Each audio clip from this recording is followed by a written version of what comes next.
We live in unreasonable times, and it's in moments like this that we need big ideas. And for that, we can look to our past. 300 years ago, a revolution of ideas called the Enlightenment began. People believed that humankind, against all odds, could improve itself and flourish, that problems could be solved through the practical application of reason. And from this basic idea came many more: humanism, individualism, progress, inquiry, and liberty. It was a time of optimism. As an expression of these principles, the idea that art could reflect the values and concerns of society took root. Today we live in a polycultural world, moving rapidly into a future that's still reckoning with the mistakes of its past. It begs the question, are these Enlightenment ideals still relevant? Artists still hold a mirror up to society. They let us see who we are, and in doing so, they sometimes show us who we can be. They give us the measure of the human spirit and inspire us to think deeply about the world so that we can create together. At their best, artists reveal a foundational truth and lead us toward a better future. Over 6 episodes, we speak to some of the most influential artists of our time, connecting them with some of the world's best thinkers, poets, scientists, and philosophers who share their curiosity around these centuries-old ideas. It's at this crossroads of artistic insight and intellectual curiosity that we find the edge of reason.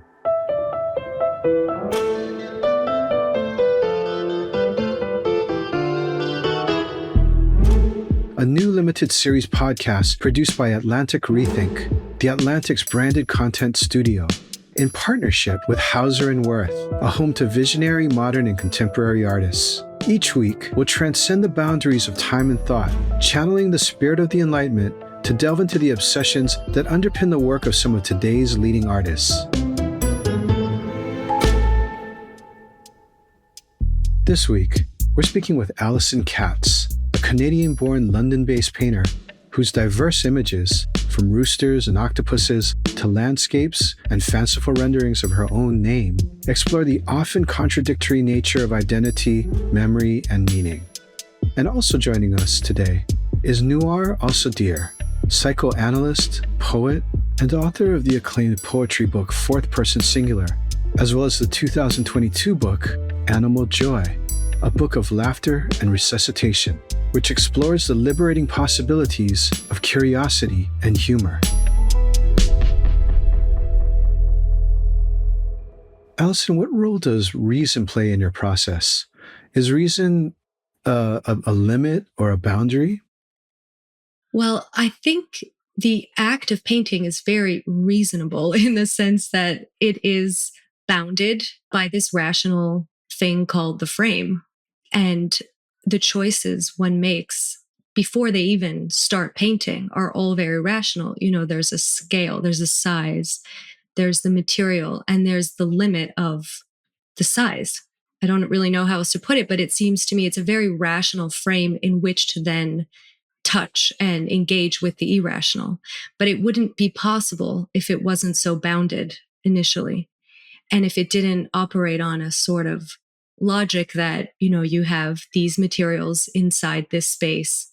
And so you begin with a very deliberate set of tools and a history. I think it takes a lot of courage inside process to stay with this unknowing and to withhold judging, both in terms of what the thing will look like, what effect it will have on both oneself and the viewer, and how it will lead to other things. So this idea of ambiguity or uncertainty, it is what I think actually connects a work of art to a viewer, even if there are very recognizable features or factors to the work. There is some level of risk with not fully understanding the impact or the import of the artwork. And I think the painter, the artist, has to feel it themselves first. And so that means not finishing it fully, if that makes sense, but really leaving something a little bit open or even a lot open in whatever form that takes. Nuar, you're a poet and a psychoanalyst. How did you come to these twin vocations, and how did they come together in your mind? I would have to go back to childhood.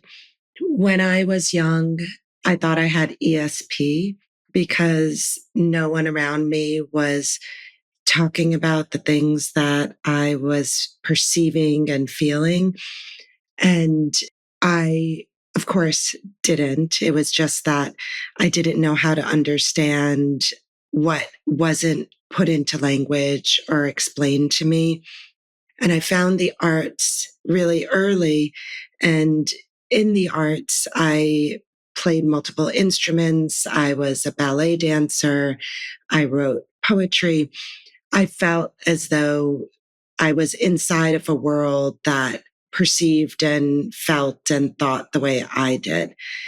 I also came from a family in which both of my parents were doctors. Many of my relatives were as well. And it was assumed that I would become a doctor. I was good in school. I was good at math and science. And when I went to college, I was pre-med. And in looking for a major, I found neuroscience. I was completely fascinated with the brain and how it works and ways of understanding that. I ended up dropping pre-med and my neuroscience major and doing an English major in my last year because I didn't want to be a neurologist. So I did an English major. I moved to New York, did an MFA in poetry, was going about my writing world and publishing and just missed the brain. Eventually decided to go back and train to become an analyst. So it seems like they're very separate professions, but through the path my life took, they were interconnected. Thank you so much for that. This might be a little bit jarring, but I wanted to ask you this question. How do you think of the Enlightenment idea of reason? What's reason to you? Reason is one of the most important tools we have for understanding our world and our experience and making sense of things. It's not the only tool and it's not the only approach, but it is crucial. And I find in psychoanalysis, there are moments when reason is essential. And there are other moments when other approaches need to be enlisted. For example, if I'm working with someone in analysis whose formative conflicts occurred during a period of time in their lives that was pre-linguistic, in order for them to be able to communicate that to me, I can't demand that they use language, because if they didn't have language when it was imprinted in their brains, then they can't use language only to communicate it to me. They have to use other forms of communication, what we call in psychoanalysis unconscious communication. So I have to tend to other levels of communication and other ways of emitting and receiving signals. And some of those are communicated outside of language through the body. In your book, Animal Joy, a book of laughter and resuscitation, which is brilliant, by the way, it's so wonderful. You talk about how meaning can move between the body and the mind, and sometimes even between the body and the body, that it can bypass reason, I think is what your point is here. And I'm wondering if you can explain that a little bit more for our listeners. Freud's earliest study was with what he called hysteria, which is also sometimes called a conversion disorder. And conversion symptoms to him were when something in the mind is converted to the body. It gets encoded, encrypted, so that it can be moved out of the way and not disturb a person so they can function in all of the ways that they want to function in the communal world. So when a person has a hysterical symptom or a conversion, it's a way of moving the thought from the mind to the body. And the mind and the body are not quite as distinct as we like to think of them as being. For example, what is the mind? Metaphorically, we think of it as being in the head, but where is it? Can you point to it? Of course not. We think of the brain as being representative of the mind, but we receive information all over the body. So it would have to be considered to be throughout not only our bodies, but also maybe interpersonally, because our bodies also are not as enclosed as we like to imagine. For example, on the first day of my biology class in college, the professor said, we think of ourselves as being enclosed and our bodies having an interior. In actuality, there is the external world inside of our bodies because we have so many microbes in our digestive system, for example, and we have two openings on either end for this external environment that is housed inside of our bodies. So we're not as separate from the external world as we like to imagine. And that was mind blowing for me. And it also leads to quantum entanglement, ideas of space time, and the ways in which we have no now. I'm talking to you, but as I speak to you, it takes your mind an eighth of a millisecond to process what I'm saying. So I'm actually speaking into your immediate future. So even as we're all present together, we're not present in space and we're not present in time, but we're somehow entangled. Well, here we are all together. And Allison, I know you've been anxious to speak with Nuar about her work. Where do you want to start? Well, aside from Animal Joy, which I love, I've been delving deep into fourth person singular. And there was one paragraph or one section, one poetic section. I don't even know because the format is so experimental and interesting to me. But there's one section where you talk about this childhood character that you used to read about called the Great Brain. Yeah. Who enlisted his unconscious basically to solve any problems. And the last sentence of that you wrote, even if it were possible to consciously enlist the unconscious in this way, in order to do so, you'd have to open yourself up to what might seep out. And I feel that the power of psychoanalysis as a practice is that you are connecting to what might seep out and learning how to live with that and even transform it into energy or excitement, things that previously used to feel so unnameable. But it's true that one never expects the seeping, and yet the seeping is the energy. So I would love to hear you speak more about that. I was thinking as you were talking about excitement, how so many people are ashamed of excitement. It's embarrassing, and how many emotions or expressions that are connected to our fundamental energy source embarrass us, especially when they are expressed through the body.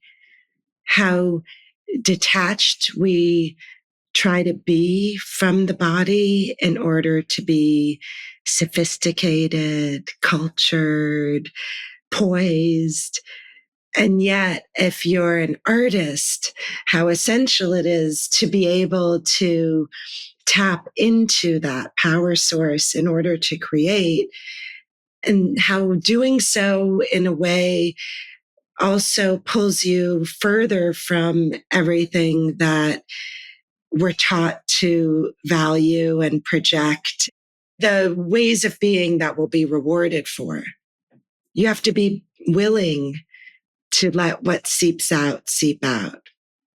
Yeah, we were always taught, I mean, not always. Let's say I had very good graduate school experience and was very lucky to be visited and to listen to some of the greatest contemporary artists. And it almost was the running theme that if you can use embarrassment as your gauge, you are probably making something good or at least worth looking at. If it embarrasses you or if it causes some sort of discomfort, there is some of the true self. And then that is what communicates. And it's not only embarrassment, of course, but that is actually a great registration of meaning. I'm wondering if we might be able to talk about laughter, actually, which, of course, is the topic of animal joy. And Allison, it's key to your work, it feels like. Nuar, you open your book with an illustration of you with your daughters at the dinner table. I'm wondering if you could tell that story a little bit and why you think it's so important. One of my daughters sat down to dinner, looked at the food, and said, disgusted, "I'm not hungry." And her sister said, "That's rude." And she said, "I don't care what you think." And then I said, "That's rude too. You should apologize." And she slipped. And instead of saying, "I'm sorry," she was looking at me and she said, "I'm sorry for you." And the moment the slip registered, her lips tucked in and she was trying really hard not to laugh. And then her sister laughed and they both burst into a hysterical fit of laughter. And I go into a quotation from Orwell where he says, "Every joke is a tiny revolution." And there's no harm in it, but it does overturn the power structure. So it was a form of resistance to my authority. I demanded an apology. And apologies are ridiculous in many ways because they're magical thinking. It's not as though once you say sorry, everything is transformed or things get bigger. It's really sadomasochistic. You're asking the other person to submit. And if they submit, then you're on top and then you can accept their submission. When I read that, I was like, wow, that could be that maybe the use of humor within painting is a way to try and overcome the authority of art history. And even though that authority is also very life affirming and grants permission because it's open to participate in, it also feels sometimes like it's closed. And the joke is a way to break it open and also feels subversive in the sense that it feels wrong and against, let's say, the master, the seriousness. But I always found that humor is a way of generating image. But again, it feels like a very abstract thing. I'm not sure I could even explain why or how, except when I read more about this sort of way that you explained how humor works and operates, I could see that it is that sort of revolutionary spark, however tiny, and that is very generative. Can you think of an example in painting of a joke or humor?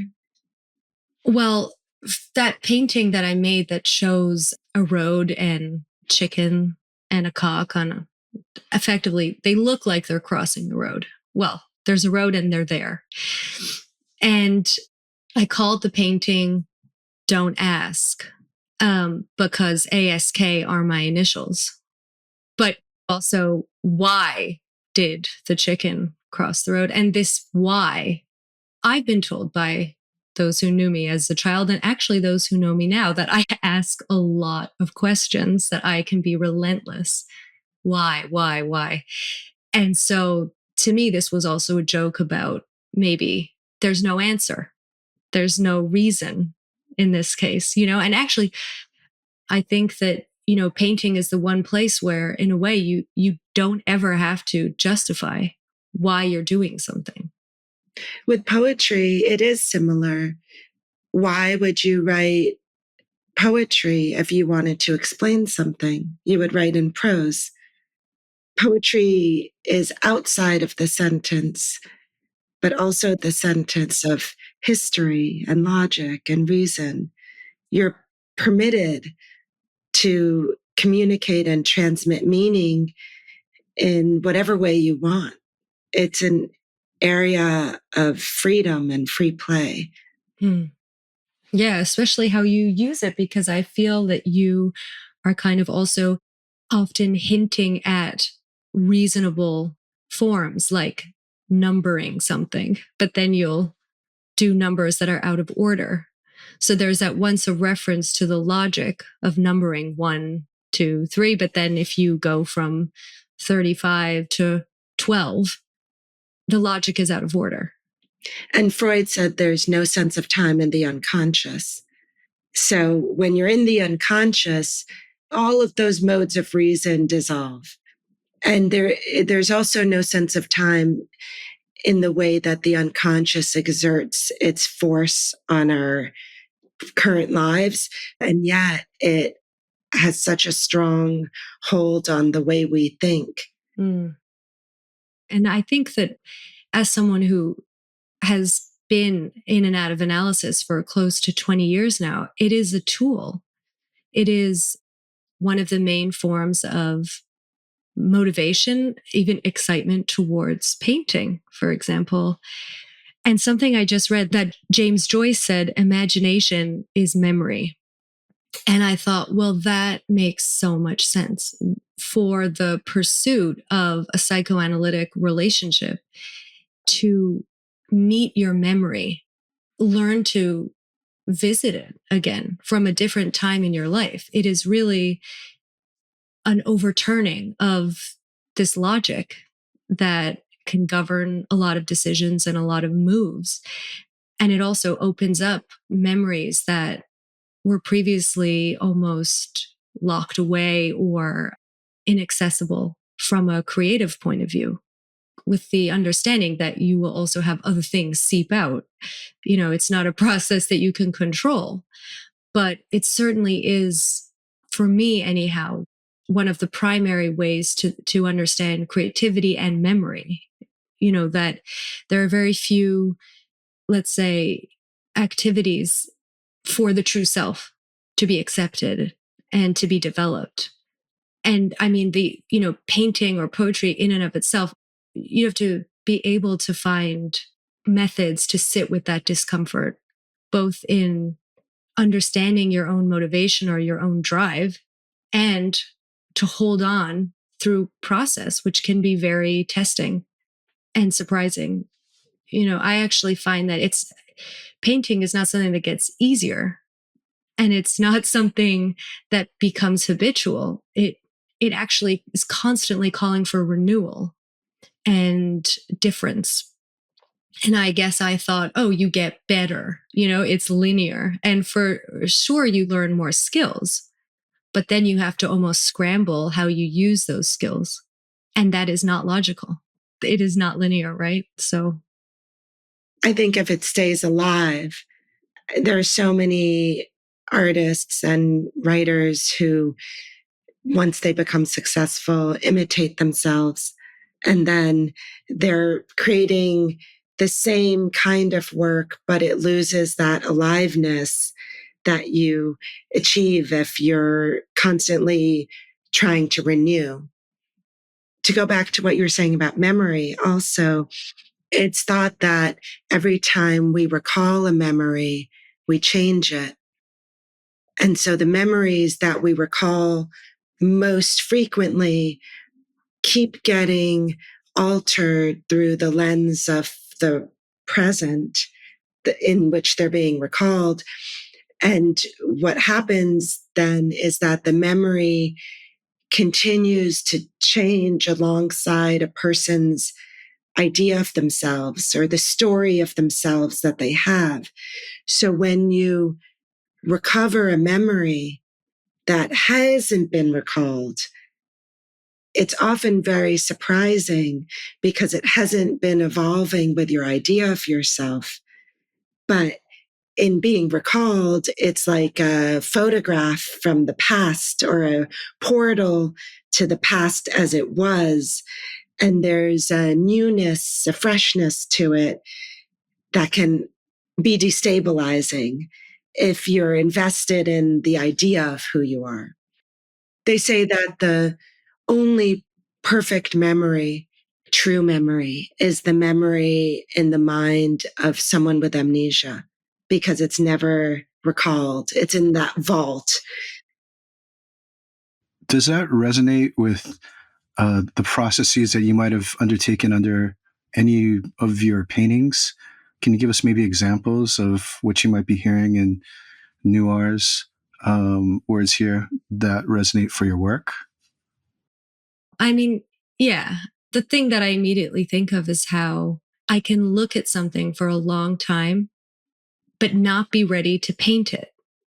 Like it could be an old photograph, it could be a poem, it could be an article, a painting from art history, something like that, like an image. And I think what I'm also doing is gathering over time a visual relationship. Like I'm making a memory of this thing.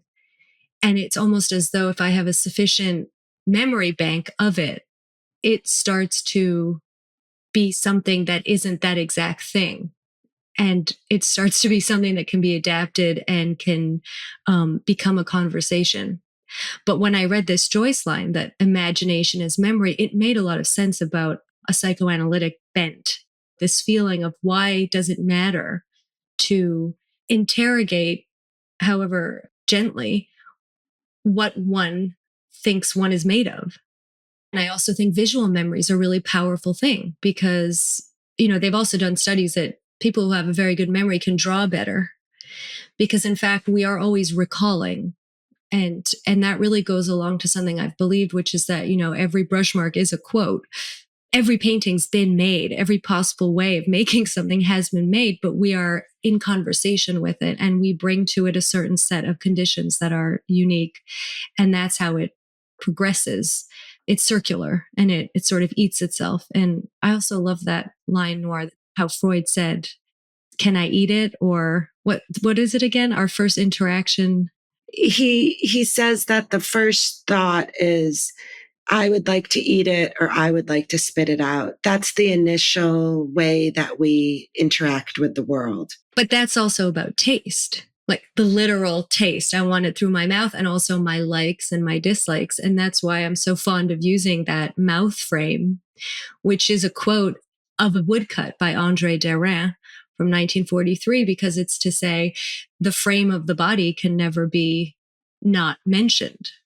And in this way, it is sort of like it's a liminal space. Painting is not an interior condition. It's as much an exterior state of the world. I never thought of painting as being, I have an inside thought and I want to present it to the outside. It's more this kind of continuous relay between inside and outside that gets caught for a moment on a surface that is also a skin and that also conceals.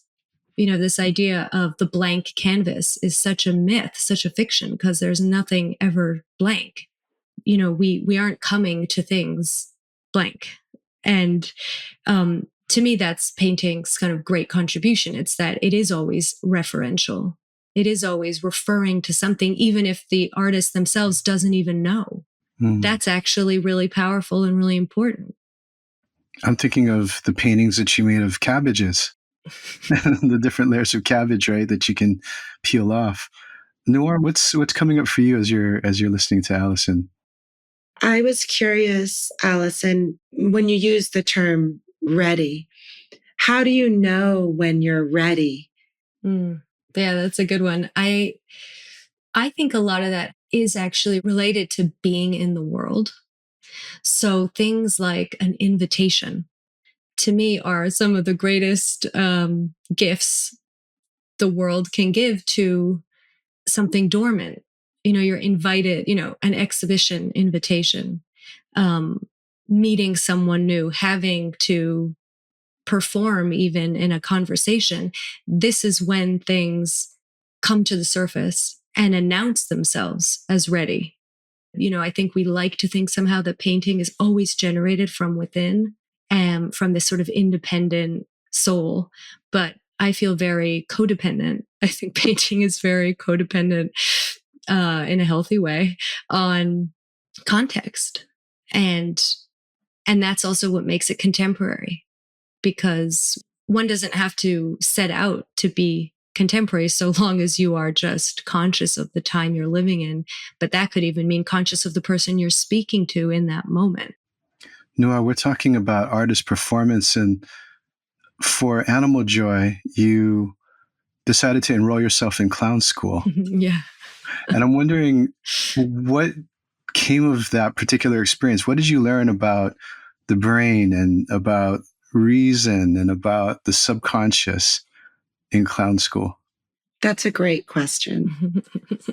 I decided to go to clown school because I had been doing research for the book and going to places where there was laughter. So, for example, I went to hear stand-up comedy. I went to improv shows, storytelling, and I ended up trying to pay attention to when the audience laughed. And I noticed that it may be our contemporary moment. The audience laughed most, not because something was funny, but because it was honest. And I was talking about this, and someone said to me, "Oh, you should really look at clown, because that is the whole basis of it." And so I took a 1-day workshop, and it was absolutely impossible for me to let myself go enough. I was fascinated by it, but it was too foreign a world for me to jump into and start running. So I enrolled in a 2-week, 6-hour a day intensive program. And it was life altering. Essentially, the idea in clown is that if you connect with your emotion on stage, the audience will witness it and they will understand that connection to emotion, and they will feel your emotion and they will be moved, and that will be marked by laughter. They won't laugh because you're funny.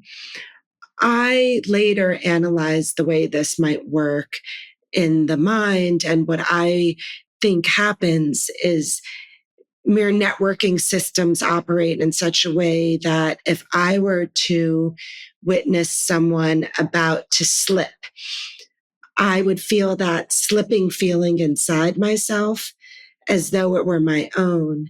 And what's interesting about mirror neurons is that the same neurons fire whether an action is originating in yourself or it's originating in someone else. So you can actually feel someone else's feeling inside yourself as though it's your own. And it offers this mode of empathy, which is expansive, as opposed to the kind of empathy where you look at something intellectually and you might say, "Oh, I can imagine that would be difficult." But you're staying in your position and the other person is in their position, and it's an intellectual move to recognize it as something rational.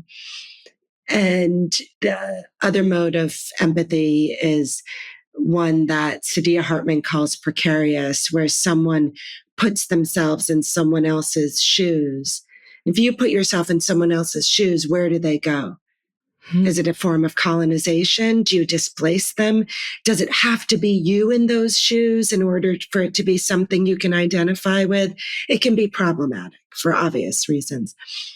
In clown school, what I learned was a way of receiving people in their embodied being and not thinking so much about what they were saying, but receiving them emotionally, physically, and intellectually. That sounds like that Francis Bacon quote that painting is the patterns of one's nervous system. And in this way, like if someone is communicating with that honesty, then that creates an experience for the viewer. When I was reading all about clown in Animal Joy, I thought, well, the artist is a clown.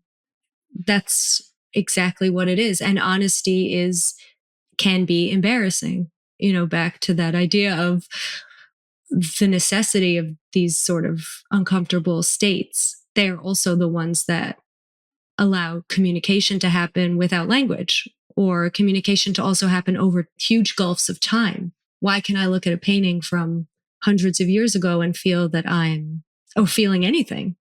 It's because this transmission is there, and it kind of stays in a surface. It can be expressed through brush marks and patterns and colors and all these nonverbal ways of holding that clown energy. I felt that was a perfect analogy for the act of painting, the act of viewing. The psychoanalyst Bion, who was Samuel Beckett's analyst, had this idea that you're supposed to, as the analyst, enter every session without memory, desire, or understanding. And it was exactly what we were told when we took the stage as clowns.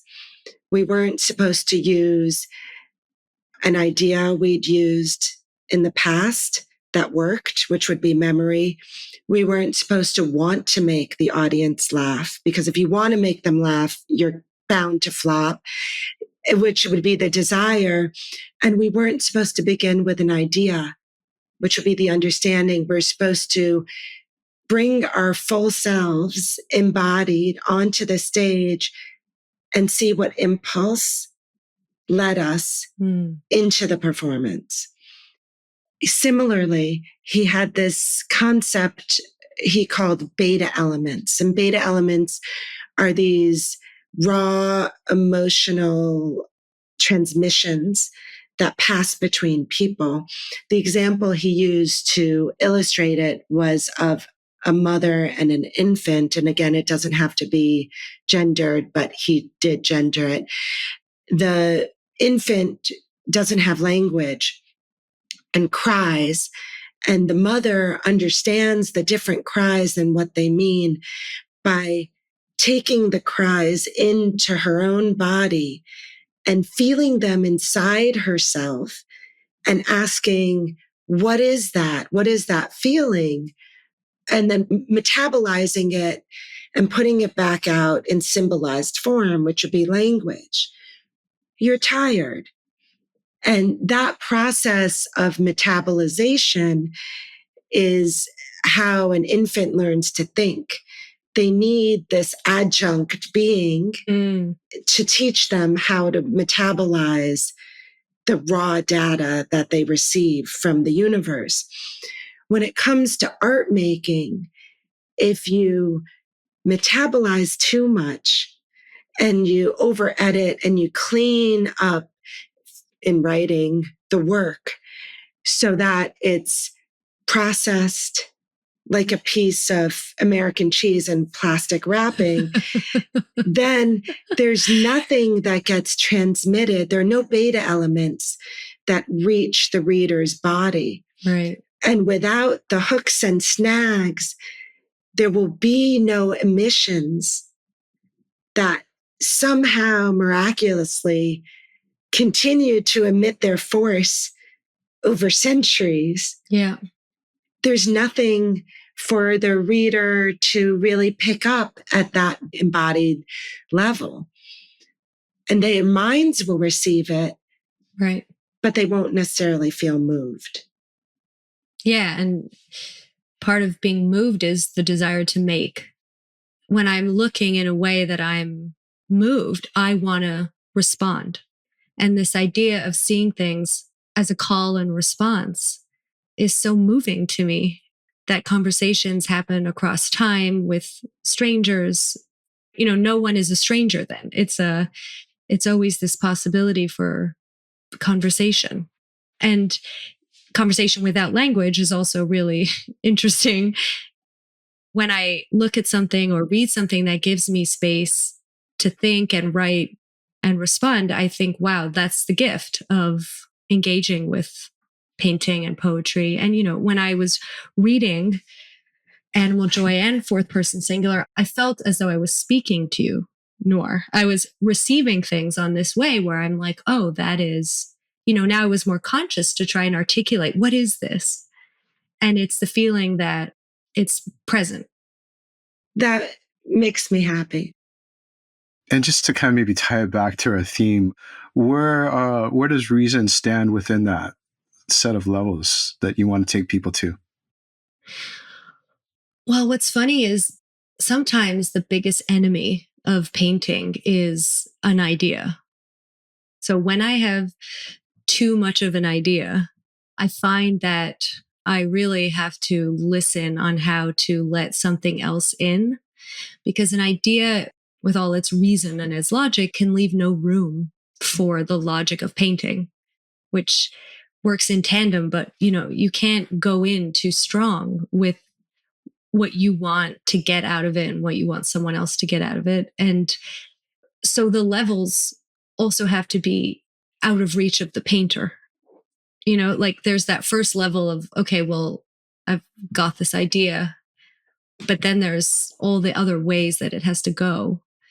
And I think what's amazing about painting is that all the consciousness does reside in the surface.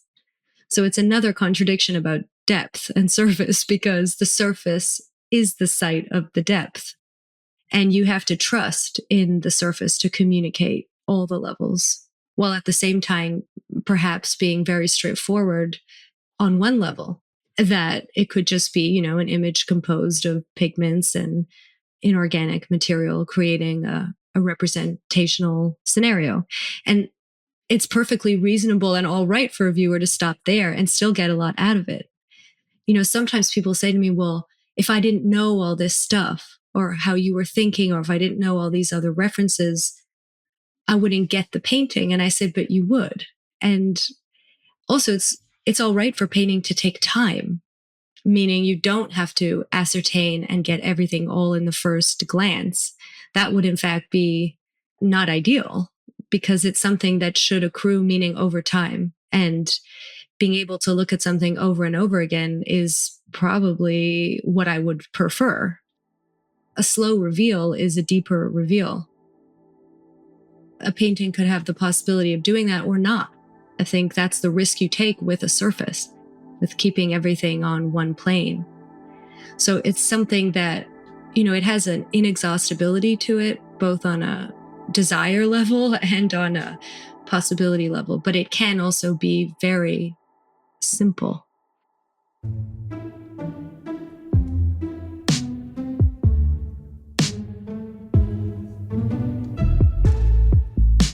I'm Jeff Chang, and you've been on a journey to Edge of Reason.